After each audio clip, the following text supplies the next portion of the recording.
Bismillahirrahmanirrahim. Assalamualaikum warahmatullahi wabarakatuh. Alhamdulillah. Alhamdulillahi rabbil alamin. Wa bihi nasta'in ala umuri dunya waddin. Wa ashhadu an la ilaha illallah. Ilahul awwalin wal akhirin. Wa ashhadu anna sayyidana wa habibana wa syafi'ana. Wa qurrata a'yunina wa maulana Muhammadan abduhu wa rasuluh. Sayyidul anbiya'i wal mursalin. Allahumma salli wa sallim wa barik wa azim wa karim wa majid على سيدنا وحبيبنا وشفيعنا وقرة أعيننا ومولانا محمد وعلى آله وأصحابه أجمعين ولا حول ولا قوة إلا بالله العلي العظيم. سبحانك لا علم لنا إلا ما علمتنا إنك أنت العليم الحكيم. رب اشرح لي صدري ويسر لي أمري واحلل عقدة من لساني يفقهوا قولي. اللهم ارزقنا فهم النبي حفظ المرسلين والهم الملائكة المقربين. اللهم اغفر بالعلم وزينا بالحلم وأكرم بالتقوى وجملنا بالعافية برحمتك يا أرحم الراحمين. أما بعد فإن أصدق الحديث كتاب الله وخير الهدي هدي محمد صلى الله عليه وسلم وشر الأمور محدثاتها وكل محدثة بدعة وكل بدعة ضلالة وكل ضلالة في النار أو كما قال صلى الله عليه wasallam. Alhamdulillah, bersyukur kepada Allah Subhanahu wa taala yang masih lagi sudi mempertemukan kita di dalam kelas kali ini melalui kitab Ar-Risalah Al-Jami'ah wa Tadhkiratun Nafi'ah karya Imam Ahmad bin Din Al-Habsyi rahimahullah. Dalam pertemuan yang telah lalu sudah kita bahaskan tentang rukun Islam. Kali ini kita akan membahaskan tentang iman. Beliau tidak meneruskan dengan rukun iman, tapi beliau meneruskan dengan pembahasan iman. Nah, tidak menjadi masalah, sama saja. Ketika mana kita membicarakan tentang iman, maka dia berkaitan dengan ilmu akidah. Maka dalam kelas kali ini kita akan berbincang tentang asas daripada ilmu akidah sesuai dengan level bagi pertemuan kita kali ini.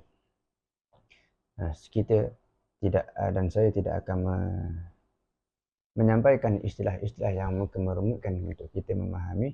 Termasuk saya juga mungkin terkadang rumit untuk menjelaskan. Jadi sesuai dengan kesepakatan kita untuk kita menceritakan, membahas mengenai ilmu asas daripada fardu ain. Jadi cukup bagi pemula untuk kita membahaskan asas daripada akidah yang sesuai dengan kita punya tingkatan. Tapi sebelum kita membahaskan tentang iman lebih lanjut, sebelum itu saya ingin menjelaskan sedikit secara ringkas, secara global, secara umum tentang hukum-hukum akal, wajib, mustahil dan jaiz, mungkin ya. Kerana apa ya? Sangat penting untuk kita menjelaskan kerana dia berkaitan dengan akal fikiran yang diberikan oleh Allah Subhanahu wa taala kepada kita, dan akal fikiran kita ini digunakan berfungsi untuk menentukan perkara yang benar dan juga masalah. Lebih-lebih lagi dalam masalah iman dan juga akidah, kepercayaan kita. Nah, tidak susah untuk kita memahami tentang akal sebenarnya. Kerana Al-Imam Al-Haramain rahimahullah mengatakan bahawasanya akal ini adalah ilmu daruri. Apa itu ilmu daruri? Ilmu daruri adalah ilmu yang tidak susah untuk kita pelajari ataupun sudah ada pada diri kita dan kita faham, kita mengetahui. Yang tidak perlu untuk kita terlalu panjang membahaskannya. Ilmu daruri. Dan ilmu daruri itu adalah akal itu sendiri. Jadi kata Al-Imam Haramain, Kalau kita tidak mampu untuk memahami ilmu daruri, bermakna kita tidak berakal. Kita tidak berakal. Tidak ada akal kita. Kenapa? Kerana perkara yang mudah pun kita tidak boleh memahami. Jadi itulah akal. Akal adalah berfungsi untuk menentukan perkara yang benar dan juga tidak benar. Di dalam masalah ini, saya memberikan contoh. Contoh kalau saya mengatakan di tangan saya ini ada tasbih. Kemudian saya bertanya, apakah tasbih ini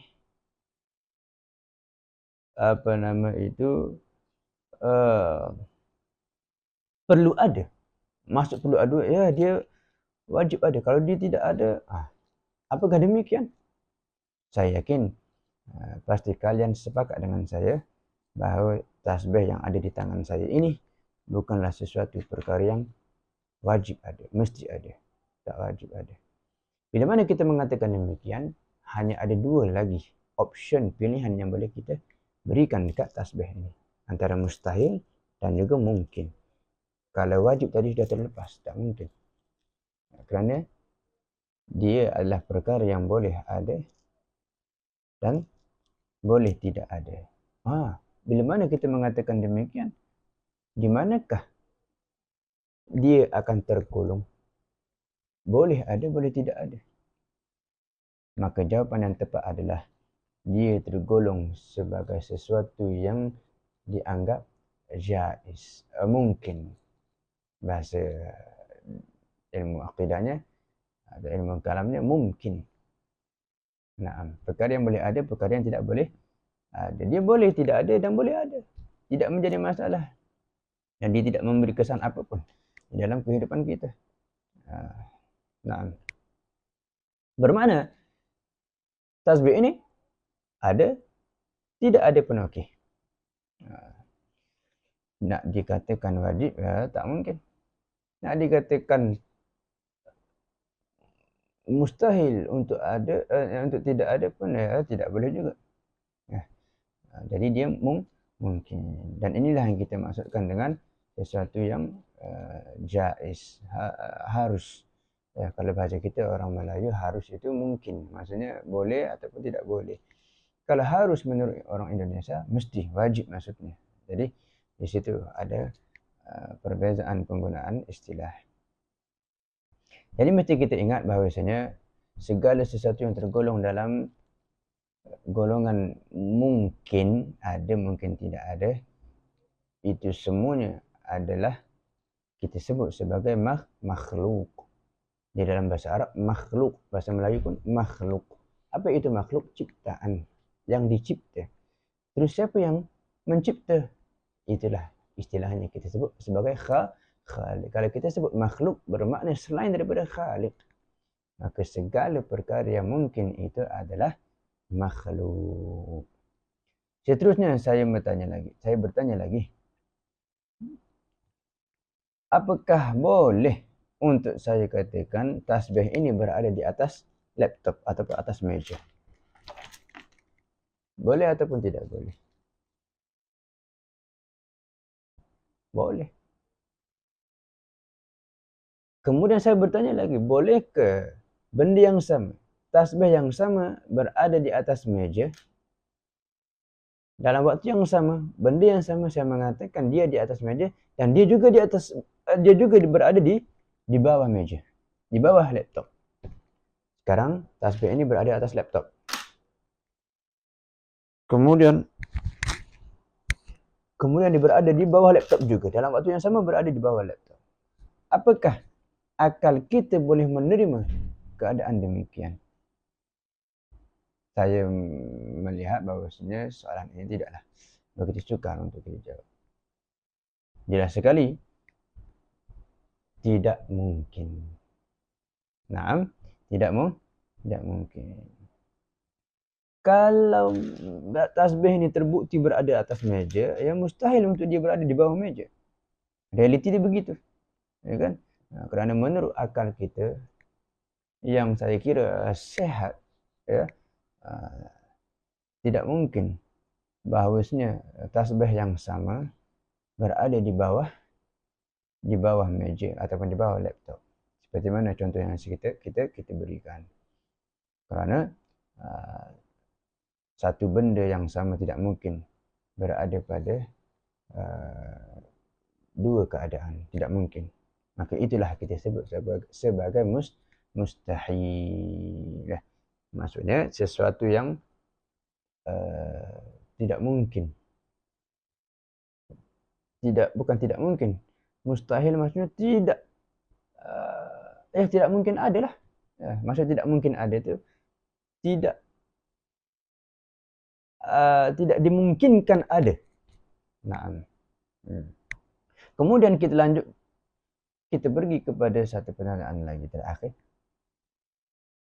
Apakah kita kata tasbih yang bersifat makhluk selain daripada Khaliq, dia boleh terbebas daripada tempat untuk ditempati? Bolehkah dia terbebas? Itu pertanyaan dia.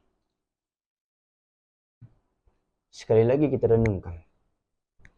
Tasbih yang bersifat makhluk, bolehkah dia terbebas daripada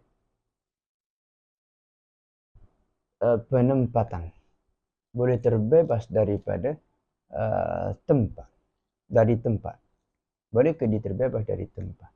Maksudnya dia tidak perlu kepada suatu tempat untuk dia singgah ataupun berada. Nah, saya kira kalau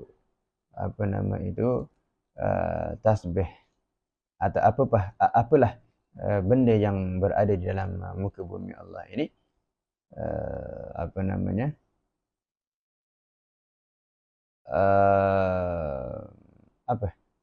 apalah benda-benda yang berada di muka bumi ini, tasbih ke apa tu, itu semua dia terdiri daripada juzuk ataupun bahagian, parts.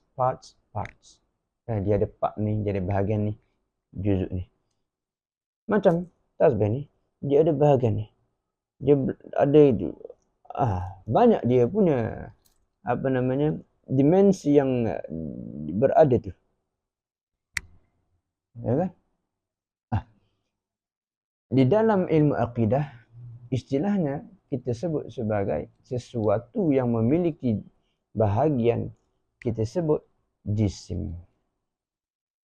Dan kita semua meyakini, maksudnya kita percaya, kita menyaksikan bahawasanya segala benda yang memiliki bahagian, dia mesti perlu kepada tempat. Maka tasbih dia mesti berada di situ. Kalau berada di bawah, ya dia mesti dia berada di bawah. Kalau dia berada di atas, bermakna dia mesti berada di atas. Tidak mungkin dia itu terbebas dari tempat. Nah, dia tidak mungkin bebas dari tempat. Bila mana kita kata dia mustahil bebas dari tempat, tidak mungkin. Bila mana kita mengatakan dia, mungkin dia terbebas, tak mungkin juga. Maka yang tinggal hanyalah option yang terakhir, iaitu wajib bertempat. Siapakah yang wajib bertempat? Segala benda yang memiliki bahagian-bahagian, semuanya wajib bertempat. Termasuk saya, makhluk, manusia. Saya ada badan, duduk, kaki, dan juga punggung untuk kita duduk. Nah, saya sekarang ini bertempat, berduduk di sini. Wajib saya itu bertempat. Meskipun saya berdiri, saya berdiri di mana? Di tempat itu. Maka wajib bagi yang berjisim ataupun kita sebut makhluk, dia bertempat. Nah, maka apapun sesuatu yang kita fahami, yang kita kenal, yang kita tahu di dalam akar kita,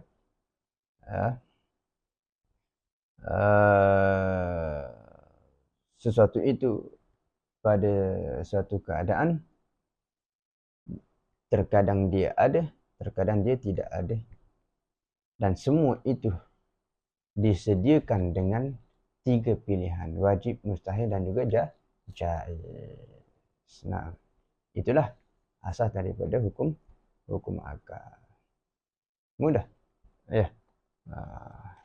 Boleh, tidak boleh, mungkin. Tidak mungkin dia ada. Dan tidak mungkin juga dia tidak ada. Mustahil. Dia mesti ada. Dia mesti ada. Wajib. Nah. Di dalam masalah ini, apa yang kita nak bahaskan tentang wujudnya Allah. Nah. Jadi wujudnya Allah Subhanahu wa taala. Tapi sebelum itu kata beliau wa aslul iman. Dan asas iman itu apa iman? Iman adalah benda yang kita percaya dalam hati. Nah, dengan iman tadi, dengan kepercayaan kita dalam hati, dengan kita membenarkan dengan hati kita, seorang hamba itu akan selamat daripada kekal di dalam neraka. Sedikit iman yang ada dalam diri, sudah cukup untuk kita dihindari daripada kekal di dalam neraka. Maksudnya apa? Maksudnya kalau kita orang beriman tapi kita bermaksiat, belum bertaubat, kita meninggal, kita akan masuk syurga setelah kita masuk ke dalam neraka. Maksudnya tidak kekal. Tapi mudah-mudahan kita minta jauh, kita minta kepada Allah agar supaya kita dihindari daripada masuk ke dalam neraka dulu. Amin ya rabbal alamin. Wal'iyadu billah. Nah. Baik. Jadi wujudnya Allah Subhanahu wa taala, kata dia, an ta'taqid anna Allah taala wujudun. Kita mesti meyakini bahawasanya Allah itu wujud. Wajib untuk kita meyakini bahawasanya Allah itu wujud. Nah. Bagaimanakah kita memahami bahawasanya Allah itu wujud? Ya, jelas. Dengan kita mengetahui bahawasanya ciptaan kita ini, apa yang ada di keliling kita itu, semuanya bukti bahawasanya kewujudan Allah Subhanahu wa taala wajib.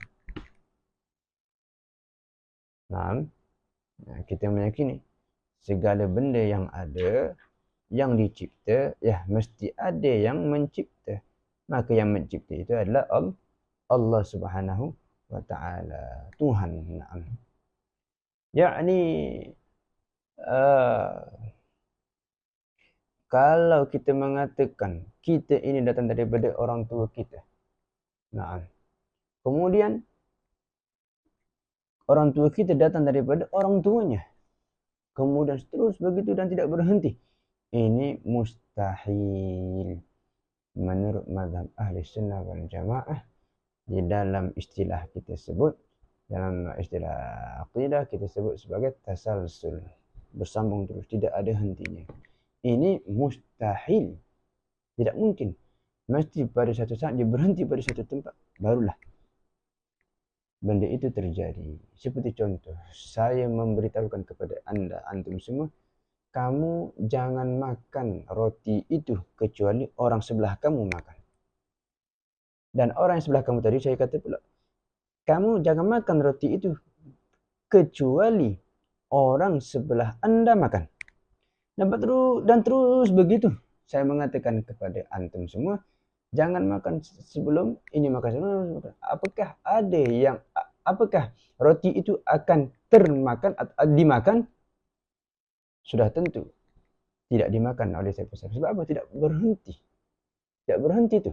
Jangan makan sebelum ini, jangan makan sebelum ini, kecuali dia makan, kecuali dia makan, kecuali dia betul begitu. Bermakna apa? Roti itu tidak ada yang sentuh dan tidak ada yang makan. Begitu pula dunia ini. Tidak akan tercipta kecuali mesti ada yang mencipta. Akan ada daripada satu tempat untuk dia. Maksud ada satu berhenti. Kalau dia terus begitu, istilahnya tasalsul, tidak berhenti, ya terciptalah. Maka ada yang menciptanya. Siapakah yang mencipta? Yaitulah Tuhan. Kita sebut Tuhan. Dan Tuhan namanya Allah. Dan kita semua tidak akan mengetahui namanya Tuhan itu sebagai Allah kecuali Rasulullah sallallahu alaihi wasallam datang mengabarkan kepada kita bahawa Tuhan kamu adalah Allah. Innani anallah. Naam. Maka Allah wujud jelas.